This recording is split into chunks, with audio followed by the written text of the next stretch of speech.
a lot of herbicides and stuff over there? I would imagine not. I think some people are, but it's not universal. So it's not. So you probably have less of it being used than here. So it's probably not as much of a. I mean, here it's almost universal. Like almost any straw or hay that you get is going to be laced with persistent herbicides, and you can't use that at all. All right. So you were saying which PDC to take. I think for considering where you're going, get a PDC from Jeff Lawton, because you're in tropical or subtropical, and Jeff Lawton is tropical, subtropical. I feel, I mean, I don't teach PDCs, but guys like me or even, well, now Sepp Holzer has a lot of experience in tropical and subtropical space, but still Sepp doesn't teach a PDC either. So a PDC, I mean, I know that people, when they've listened to all my podcasts and they attend a relatively decent PDC, they're bored to death.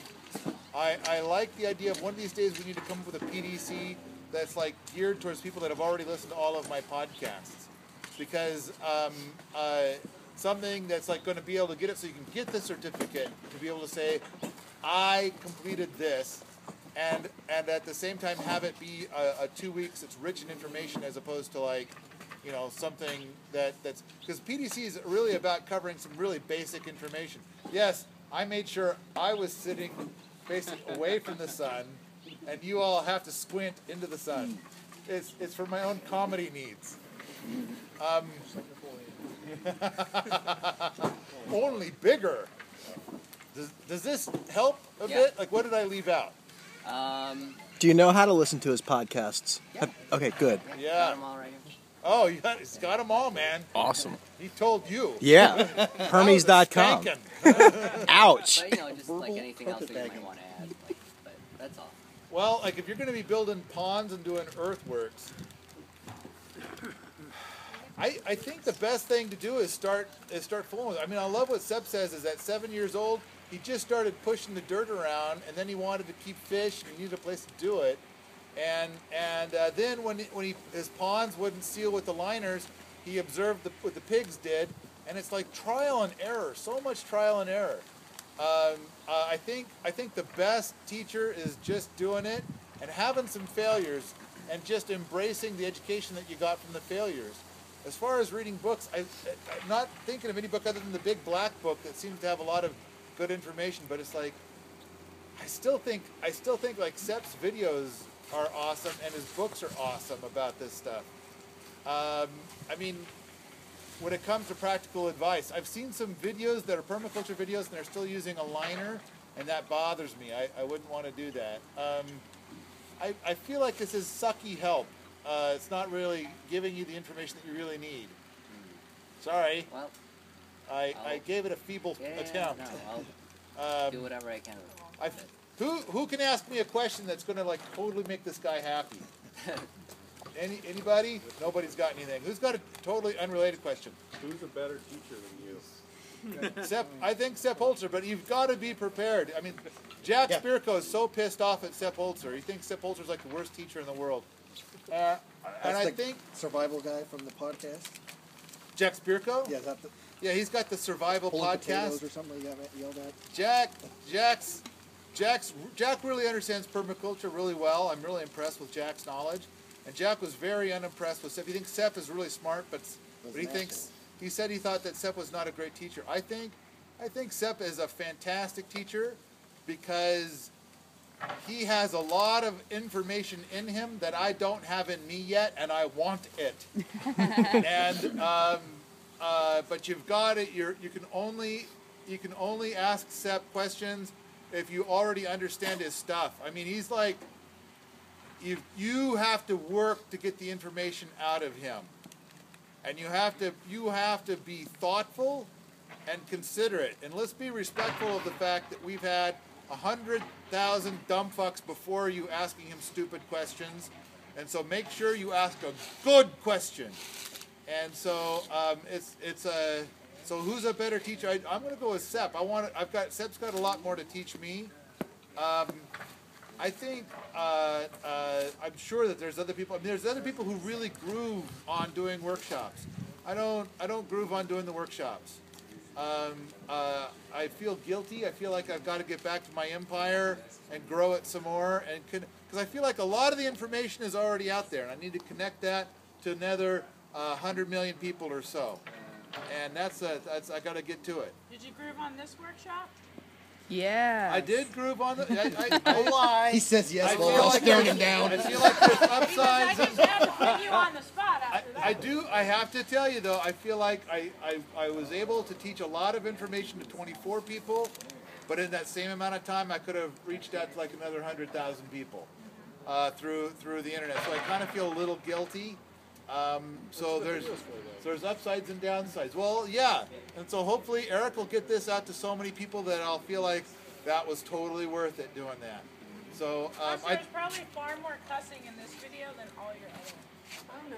Oh well, in the other videos, I mean the video where of me talking at the ocean side, I mean that was pretty rich. What was that? What did that gal said? She says, "Well, can you answer this question? We're talking about hugel culture. Can you answer this question?" She says, at my church they spray the Roundup, and we're arguing about whether to spray the Roundup. And I said, it's the devil's juice. What kind of church do you go to? So anyway, I gave her crap about that. And I do think it's kind of weird to go to a permaculture event and start asking about pesticides and GMOs. It's like, no, we're way past that. We're way past that. All right, so, but I just, for the videos being taken, it's kind of like, I don't want to give the impression like, oh yeah, I'm going to teach lots of workshops. I know that Jeff and Sep teach lots of workshops, and there's lots of, where's Jacob? Oh, he's up there doing it? So Jacob, I probably would teach lots of workshops. Is Jacob here? He's here. Jacob, do you teach workshops like this a lot? Not too often, so-and-so. I'll do tours with a couple properties, but because I do have an education background, I didn't know there was that many of you out there that wanted to learn. Okay.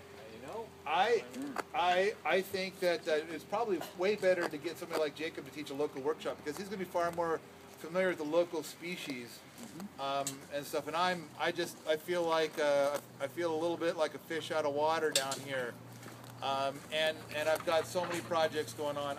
So I'm glad to be in San Diego. I'm glad to be the keynote speaker for the Convergence. I'm very happy about that. I'm excited to be that. But Eric, does that answer your question? It's kind of a weak-ass answer. I'm not giving you guys. Give me an answer. Give me a question for a good answer. Alden.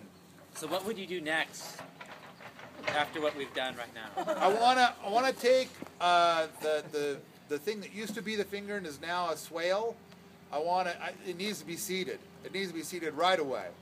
And the hugel culture that's going to get wrapped up soon, that needs to be seeded right away.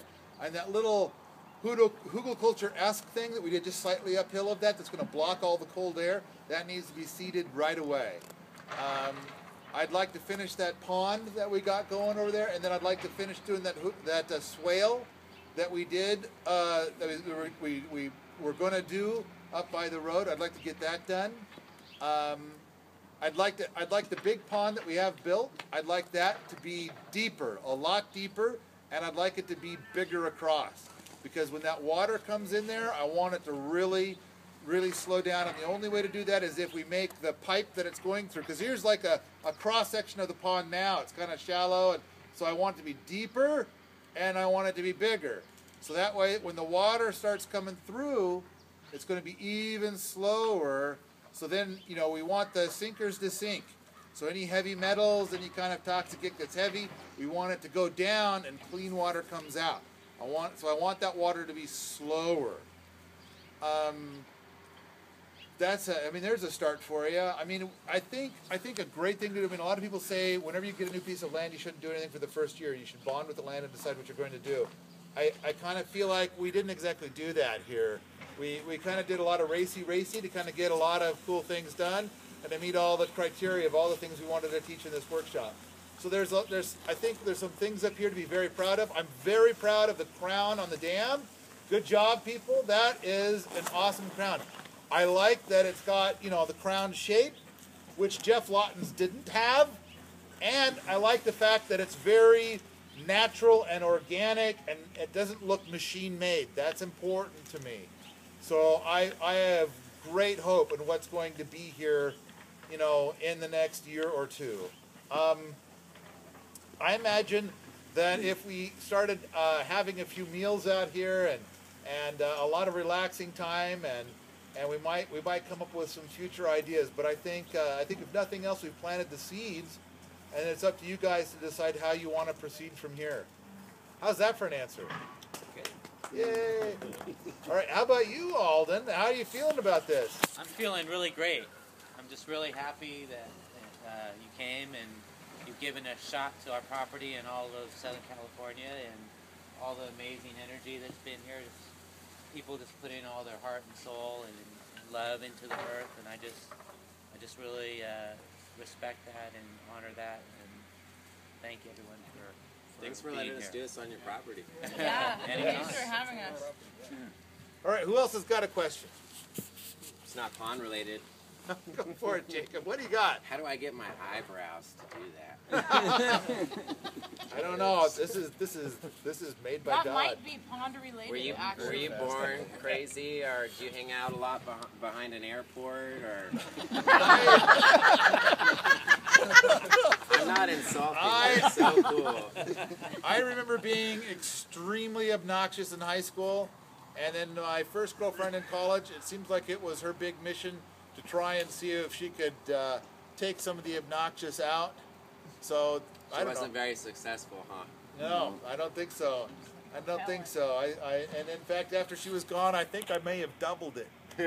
So, but it's like I have to admit, it's fucking awesome being me.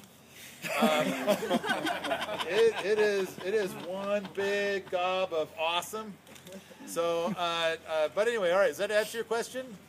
Yeah, keep working on those eyebrows. There you go. Think eyebrow thoughts, I'm gonna I guess. start combing them up. Blow drying them. I don't think that's what it takes. It came naturally, huh? I can tell you, I don't even comb my hair.